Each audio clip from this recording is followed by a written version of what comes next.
How does the order to cash process work? This is day 6. Let's waste no time.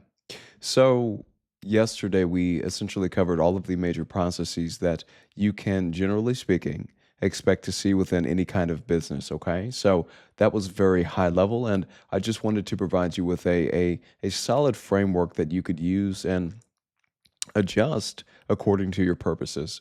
Today, we're going to focus on a very specific process that you can expect most companies to have because it's critical. This is the order to cash process, and as you might imagine, it's the process whereby a company converts a customer order into cold hard cash. Okay, so this is obviously going to have implications for the company's financial statements and beyond. Okay, so let's get into it. So how does a customer transaction actually become cash? What is the process by which this transpires? Okay. Now, three things have to occur.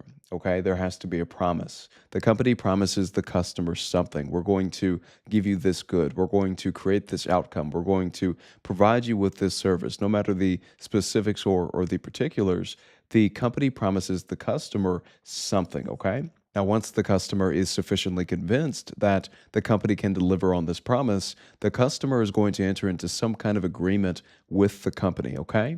And once this occurs, it is incumbent upon the company to deliver on this promise, to provide the good, to provide the service, to essentially perform, okay? The company now has what's considered in accounting a performance obligation.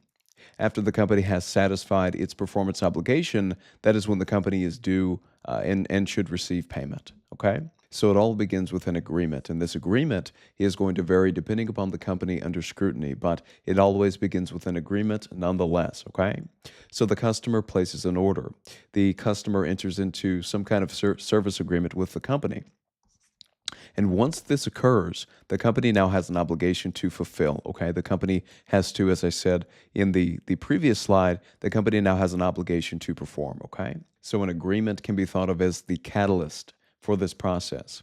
And once the customer enters into an agreement with the company now has an obligation to fulfill and deliver on the promise. Okay.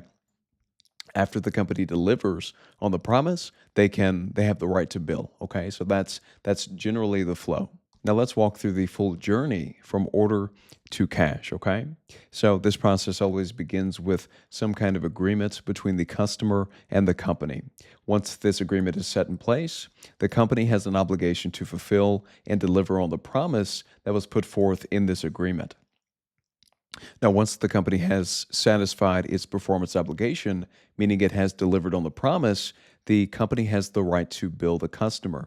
This bill is going to be represented on the company's books, more specifically on the balance sheet, as accounts receivable. Okay. Now, of course, we want to collect on these receivables, and once we do just that, they're going to be converted into cash. Okay. So this is generally speaking the entire flow, and this is typically how it works. There are exceptions, of course, but generally speaking, it's always going to begin with an agreement and is going to result in some kind of receivable if the customer did not pay up front.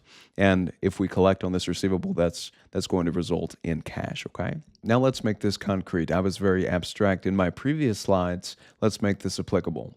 So a customer agrees to exchange with the company, and I was using the word agreement very generally in my previous slides for good reason because the form of the agreement is going to vary depending upon the company, okay? So the agreement could take the form of a purchase order, a contract, some kind of subscription, or an online order, okay? No matter the form, it's going to be some kind of agreement between the customer and the company. So sales brought the customer in, and operations is all about fulfilling the promise that essentially brought the customer in the first place, okay? So after the company has fulfilled its end of the bargain, after it has satisfied its performance obligation, it has the right to bill or invoice the customer, okay? So at this point in time, we have delivered our service, but we haven't received any cash, okay? We have satisfied our performance obligation. We've billed the customer via this invoice, okay? We've billed the customer, but they have not paid us yet, okay? And this is going to give rise to accounts receivable. Okay, we record accounts receivable on the balance sheet. Accounts receivable is an asset, and we record this on the balance sheet whenever a customer owes us money, but of course hasn't paid us yet. Okay. Now, once the customer pays us, the cash is going to be collected, and that's pretty much the end of the story. Okay. Now, how does this move through your company, either the company you own or the company you work for? Let's trace your own transaction. Okay.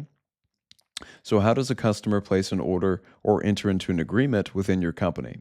What has to happen before the promise is fulfilled? When is the customer billed? And does payment come before or after? And how is cash ultimately collected? This is the most important part. Who's involved within that process? Now, if you like this kind of stuff, definitely consider subscribing, like, comment if you have questions, and stay tuned. Thank you.